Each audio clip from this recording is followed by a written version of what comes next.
जय श्री राम। जय जय भोलेनाथ। नमस्कार दोस्तों, आज हम पहुंच गए हैं रामेश्वरम। जी हाँ, भारत का 11वां ज्योतिर्लिंग रामेश्वरम। इसे आप प्लेन, ट्रेन और बाई बस भी आ सकते हो, लेकिन ट्रेन से आना बहुत ही अच्छा आपको लगेगा। समुद्र के ऊपर बना हुआ ट्रैक है और आप स्टेशन उतरते ही आपको क्लॉक रूम मिल जाता है। 15 रुपये लेगा, आपको लॉकर देगा और आप उसमें सामान भी रख सकते हो। ये बैचलर के लिए बहुत ही अच्छा रहेगा। चलिए बाहर निकल के कुछ साउथ इंडियन खाना खा लेते हैं, क्योंकि यहाँ पे परोसने का तरीका बड़ा ही नायाब है, जो आपको कंट्री में और कहीं नहीं मिलेगा। अच्छा भैया, ये प्लास्टिक बैन नहीं है क्या? यहाँ पे प्लास्टिक में खाना दिया है आप? So plastic is banned is one or two places, but plastic is never banned in our Tamil Nadu. Okay. यहाँ भी दूसरे शहरों की तरह हाल है। चलो कोई नहीं, चलिए अब बाहर निकलते हैं। बाहर निकल के आपको बस ऑटो मिल जाएगा। 1.5 किलोमीटर स्टेशन से रामेश्वरम मंदिर का है, तो आप बस ऑटो आप ले सकते हो। और आप जैसे ही स्टेशन से निकलोगे, गाय को चारा खिलाने के लिए बहुत जन चारा घर से भी लेके आते हैं। किसान लोग पहली फसल गाय को खिलाते हैं, या आप दुकान से भी खरीद के गाय माता को खिला सकते हो। और इनका तरह तरह का पर्व आता है। आप तीर्थ में देखोगे, आप बहुत सारे पर्व आते हैं। ये अपनी कुलगुरु की सवारी निकाल रहे हैं। अब हम लोग चलते हैं रामानाथ स्वामी टेम्पल, यानी रामेश्वरम ज्योतिर्लिंग। रामेश्वरम ज्योतिर्लिंग सिर्फ ज्योतिर्लिंग ही नहीं है, ये 4 धामों में से माना जाने वाला एक धाम भी है। इसके मुख्य 4 द्वार हैं, उत्तर, दक्षिण, पूरब, पश्चिम। लेकिन साउथ के मंदिरों में पूरब के द्वार से अंदर जाना बहुत ही शुभ माना जाता है। इस ज्योतिर्लिंग का निर्माण स्वयं भगवान राम ने अपने हाथों से किया था। उत्तर के द्वार से 22 कुंडों में नहाने का रास्ता है।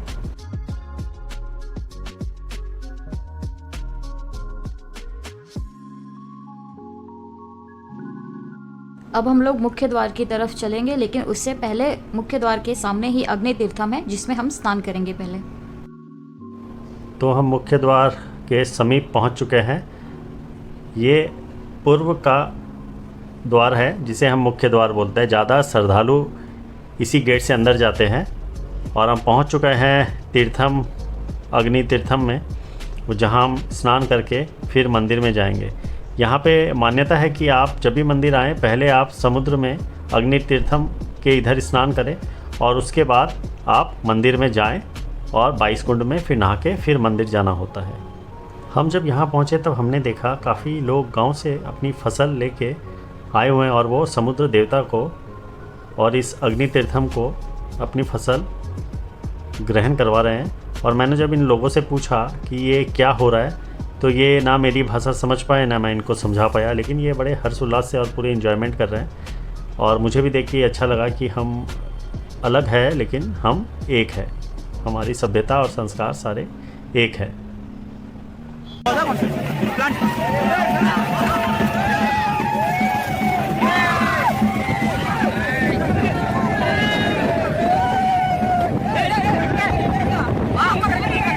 अग्नि तीर्थम में स्नान के बाद आप मंदिर के बाहर आपको लॉकर की सुविधा दी जा रही है, जिसमें आप 10 या 20 रुपये देके आप अपने मोबाइल पर्स रख सकते हैं और मंदिर की खूबसूरती देखते ही बनती है।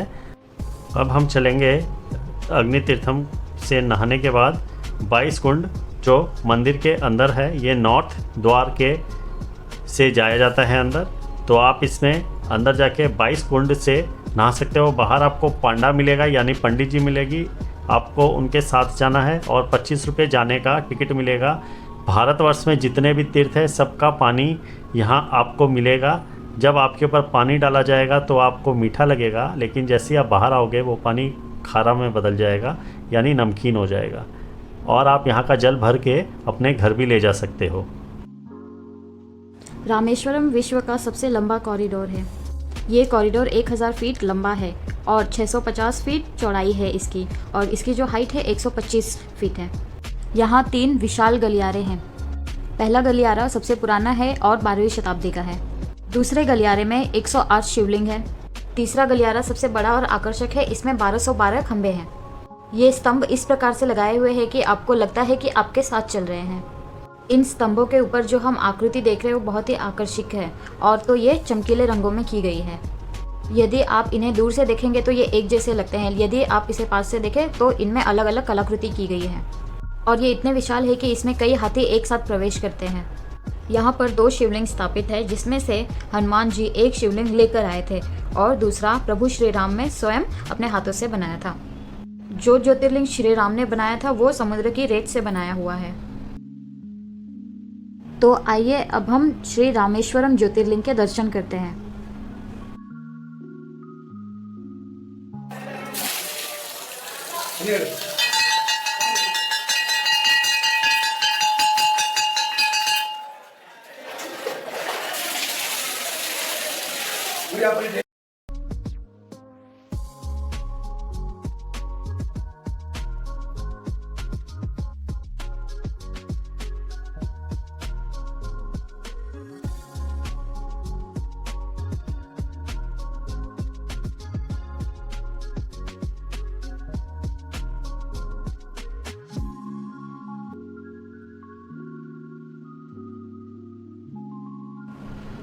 जैसे ही आप दर्शन करके मंदिर के बाहर निकलोगे तो वहाँ पे आपको हलवा पूरी प्रसाद में निःशुल्क दिया जाएगा। यह हर श्रद्धालु को वहाँ मिलता है और आप अपने परिवार और दोस्तों के लिए लड्डू और हलवा ये सब आप प्रसाद के रूप में खरीद के अपने साथ ले जा सकते हैं। यहाँ पे चार्ट बना हुआ है आप कहाँ कहाँ जा सकते हैं। और ये काले कपड़े में जो आपको श्रद्धालु नज़र आ रहे हैं ये सबरीमाला मंदिर के श्रद्धालु है। और आप मंदिर के बाहर निकलते ही आपको समुद्र तट पे पूरी रामायण का वर्णन चित्र के द्वारा मिलेगा। तो आप ये देख के इसका आनंद भी उठा सकते हैं। ये देखिए, और थोड़े से और आगे बढ़ने से आपको बोटिंग भी करने की सुविधा यहाँ पे दी गई है। जो बोटिंग का शुल्क आपको 100 रुपये लगेगा, लेकिन बहुत ही आनंद आएगा। पूरा रामायण का वर्णन मात्र कुछ ही तस्वीर में, जो देखने में बहुत ही अलग आप एक्सपीरियंस कर पाओगे। तो यहाँ से आप बोटिंग ले सकते हैं। और अब हम चलते हैं।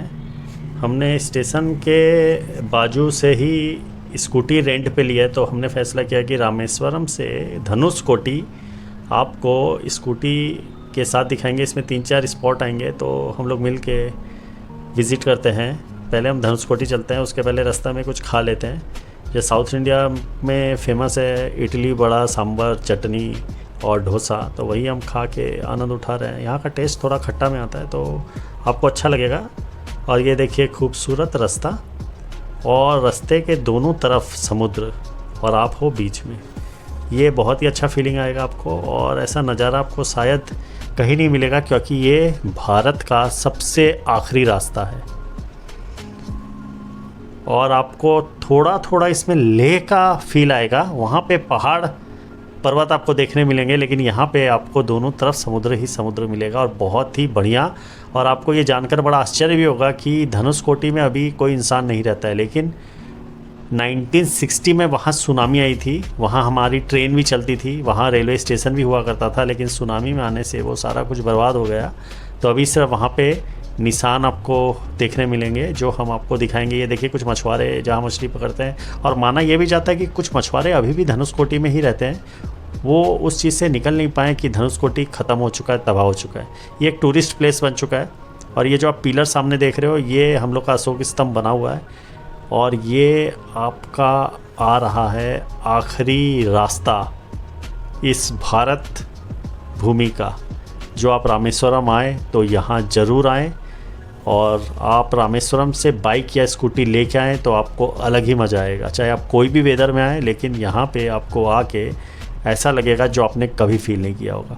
और हम पहुँच चुके हैं भारत के लास्ट पाथ पे, जहाँ से सिर्फ 16 से 17 किलोमीटर दूरी पे श्रीलंका है। और यहाँ पे आपको थोड़ी दूर जाने पे राम सेतु के भी दर्शन हो सकते हैं। और ये रहा हमारा आखिरी छोर धनुषकोटी। ये हम लोग का भारत का अशोक स्तंभ बना हुआ है, जो यहाँ 4 चांद लगा रहा है। अब मैं आपको दिखाने की चेष्टा करूँगा कि यहाँ पे ये देखिए, ये टूटे मकान, और ये चीज़ आपको देख के समझ में आ जाएगा। ये कहा जाता है ये रेलवे स्टेशन हुआ करता था, तो आपको मालूम चलेगा यहाँ पे भी इंसान की बस्ती हुआ करती थी। लेकिन 1960 में सुनामी ने सब कुछ तबाह कर दिया, और अब यहाँ सिर्फ खंडर बचे हैं जो लोग आते देखने। और ये भी ज़्यादा दिन नहीं रहेंगे, क्योंकि इनकी देखरेख नहीं हो रही है। यहाँ टूरिस्ट आते हैं और वो देख के चल जाते हैं, और ये ज़्यादा दिन नहीं रहेंगे। हाँ, यहाँ आप शॉपिंग कर सकते हो। समुद्र से बनी हुई चीज़ें, सीप और मोती से भी बहुत सारी चीज़ें आपको बनी हुई मिलेंगी जो आप यहाँ से ख़रीद सकते हो। शंख है यहाँ पे, बड़े छोटे तरह तरह के शंख आपको मिलेंगे जो ये समुद्र में जाके वहाँ से लेके आते हैं और बहुत ही बढ़िया है। यहाँ कॉस्ट ज़्यादा नहीं है, रीज़नेबल है। तो आप यहाँ आओ और यहाँ से आप परचेजिंग करना, क्योंकि लोकल जो लोग होते हैं वो आप ही के लिए यहाँ दुकान खोल के रखे हैं और टूरिज़्म को इससे बढ़ावा मिलता है। तो वापस चलते हैं। अब आपको हम दिखाएंगे बहुत ही अद्भुत और रोचक चीज़।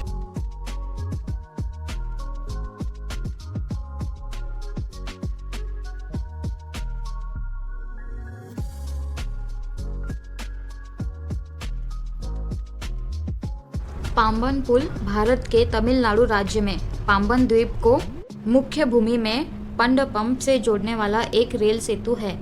यह अगस्त 1911 से बनना शुरू हुआ और इसका उद्घाटन 24 फरवरी 1914 में हुआ। तब यह भारत का एकमात्र समुद्री सेतु था। तो हम पहुंच चुके हैं पंबन ब्रिज। यह सन 2010 में बांद्रा वर्ली समुद्र सेतु के खुलने तक भारत का सबसे लंबा समुद्र सेतु रहा। रेलवे पुल समुद्र तल से 12.5 मीटर यानी 41 फीट ऊपर स्थित है और 6,776 फीट यानी 2,065 मीटर लंबा है।